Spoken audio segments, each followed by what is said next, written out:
In the Minnesota sports media scene, fans are represented by two different yet equally important groups. The homers who affiliate with positivity and don't like to have fun, and the realists who prosecute the offenders and recklessly speculate. These are their ideas. That's right. It's a Reckless Speculation Thursday here on Mackey and Judd. And for those of you who live the reckless speculation lifestyle, our next guest really needs no official introduction, although you can find him on Get Up on ESPN television between 7 and 9 a.m. Central Time. Also on SKOR North Radio from 9 a.m. to 11 a.m. Central Time. He is also a senior member of the Mackey and Judd Reckless Speculation Club, Mike Greenberg. Welcome to the show, Greeny. Well, thank you. And we're trying to play America's favorite game. What bit can Greeny steal from this guy's today? That's right.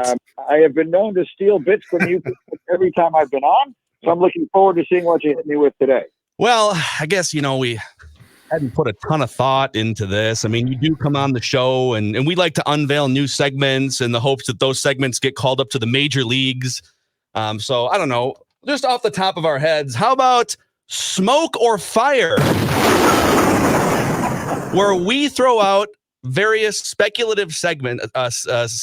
I will throw them out to you three guys, and then you three can kick them around. And you tell me if the speculation is smoke or fire. Judd, you down for this? Absolutely. Are you kidding? Greeny, smoke or fire? You ready? Love it. Okay. Aaron Rodgers playing for a new team this upcoming season. Is it smoke or fire, Greeny? It's fire. Which is not to say that it's going to happen, but that it will.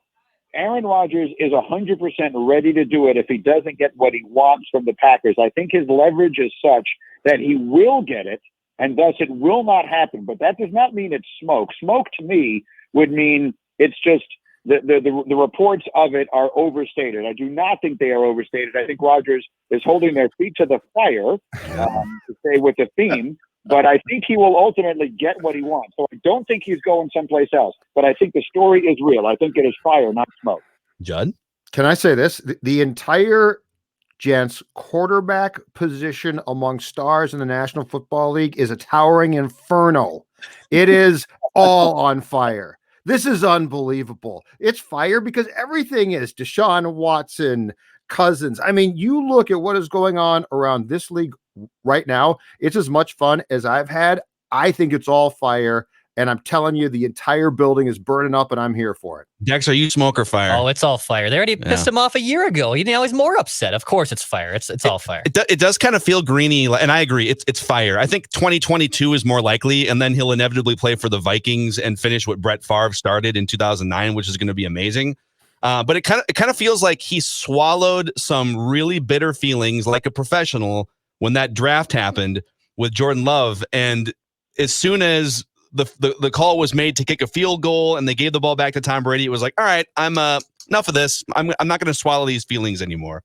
I completely agree, but that's why I don't agree that he will be on a different team in 2022. I think that what Rodgers is going to demand is some sort of contractual clarity. I think they're going to have to guarantee a bunch of his money going forward so that he will be in control of when he leaves there, not them. Right now, after this coming season, they could move on from him. And I think he's basically saying, you guys made the decision to move on from me when you made that pick last year. I'm now taking control of the timing. I'll decide when that's going to happen. And that's what he's going to demand in these, in this period of time. I think we will read a story at some point in the next month or 2 months that they have reworked his contract so he has a bunch more guaranteed money going on beyond next season, and he will stay there and be their quarterback longer. And I think it's ultimately Love who will wind up getting Jimmy Garoppolo'd and wind up playing someplace else.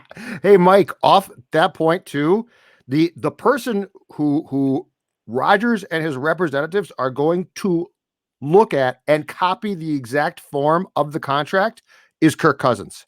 Because the one thing that Cousins has done masterfully is what? Gotten as much guaranteed cash as he possibly can, right?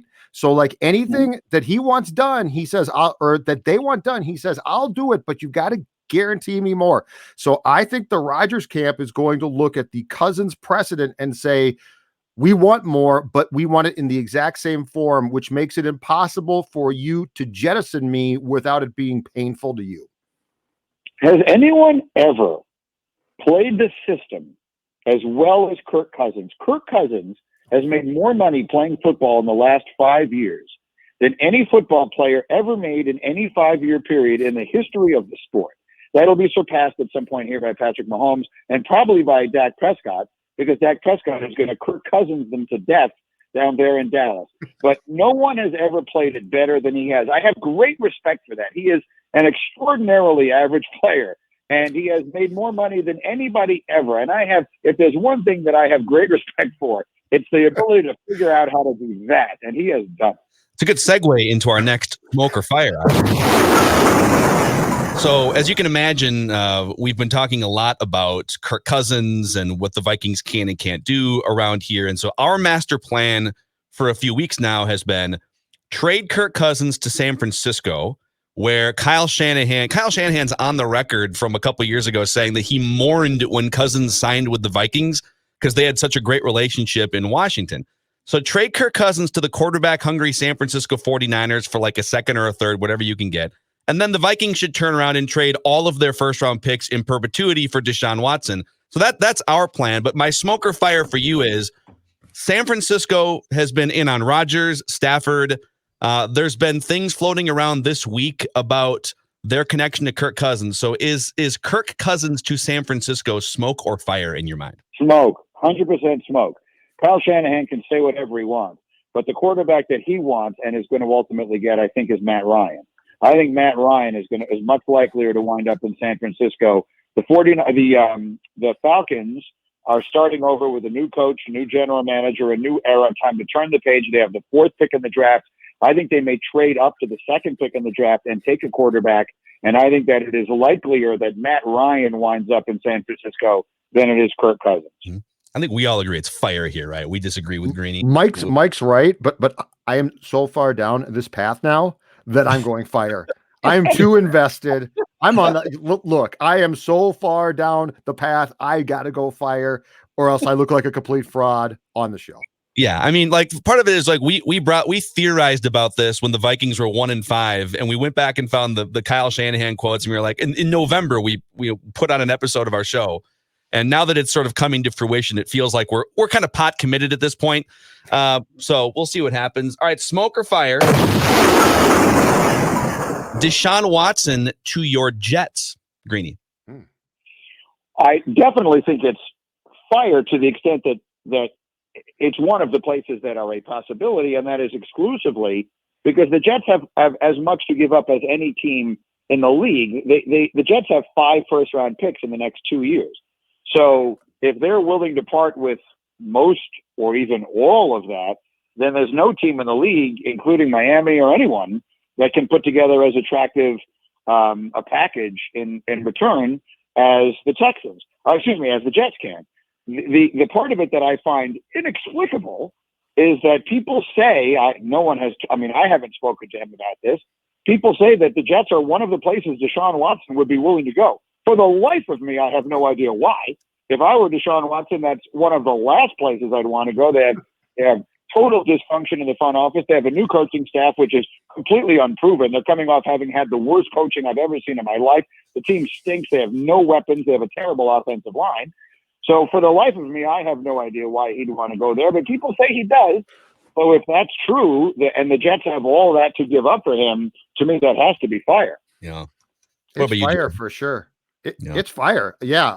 But again, I'm telling you, I have never had this much fun recklessly speculating, Mike, about possibilities here. Like the quarterback carousel right now is endless. It's delicious. It's turned. I mean, for literally decades, quarterbacks in their prime, the good ones, never went anywhere. They just either stayed with the same team or an injury would happen, like Dante Culpepper or something.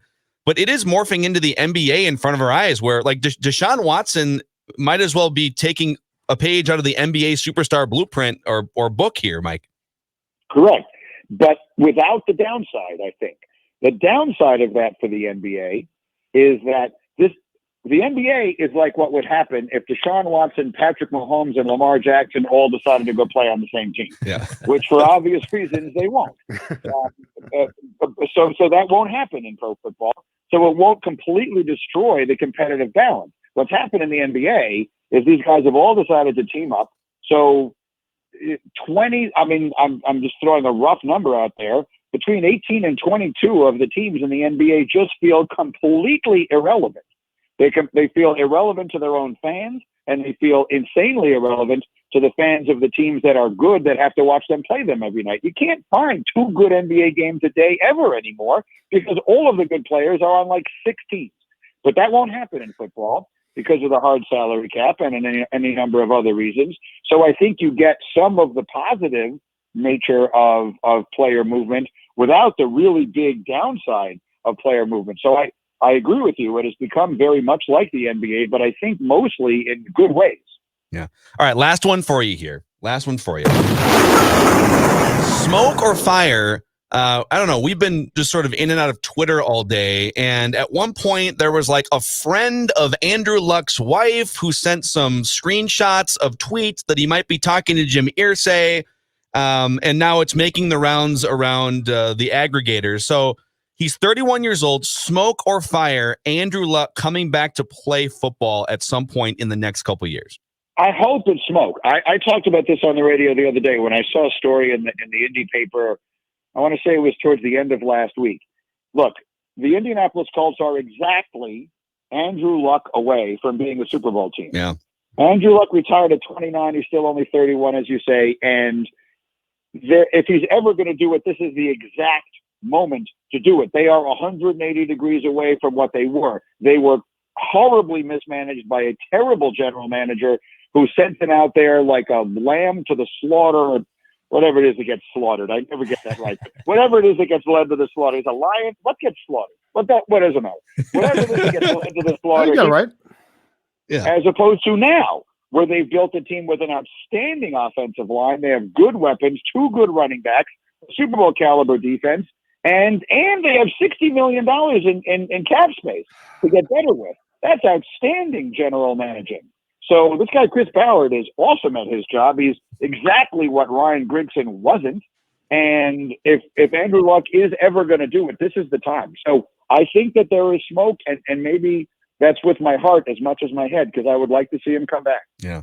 It would be so much fun. Let's go fire. Let's go fire here. I mean, you know what would beat throwing Andrew Luck into an equation where we already have guys who are going to be traded and going elsewhere? It'd be great to have a potential Hall of Fame QB just decide to drop back in. Hey, this looks like fun.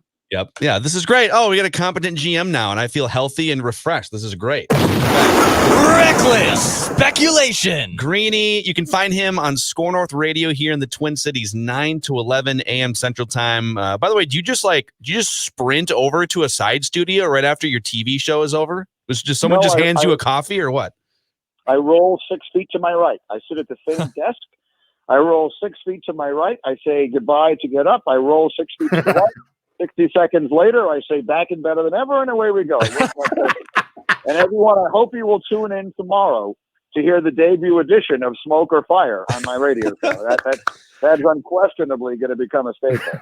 I love it. We keep getting our segments called up to the big leagues. We're like the Twins feeding into the Red Sox system or something. All right, Mackey and Judd, Reckless Speculation Thursday.